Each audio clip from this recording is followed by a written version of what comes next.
If your thermostat touchscreen is acting all buggy and not responding right, it can seriously mess with your comfort at home.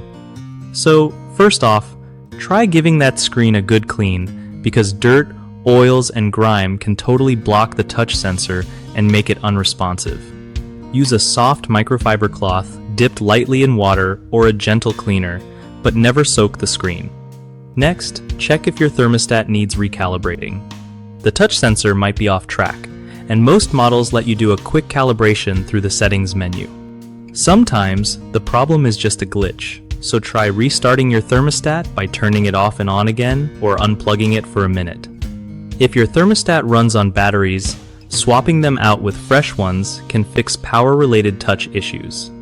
Also, make sure your thermostat software is up to date because manufacturers often release patches to fix bugs like this.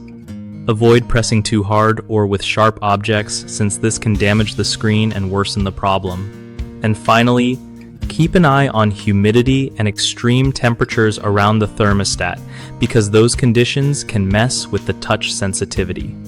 One of the biggest mistakes people make when their thermostat touchscreen is not responding properly is ignoring a simple screen clean, which lets dirt build up and block the sensor.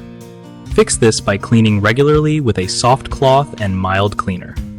Another common issue is skipping recalibration after installing or moving the thermostat, which can throw off touch accuracy. Recalibrate through the settings to reset it right. The third problem is neglecting software updates, which can leave bugs unfixed and cause touchscreen glitches. Always check for updates and install them to keep things running smooth. BigHomeProjects.com is a great spot for homeowners needing reliable local contractors who really know what they're doing with home tech fixes. Plus, it helps contractors get noticed and find solid work from folks who actually want their services without all the hassle.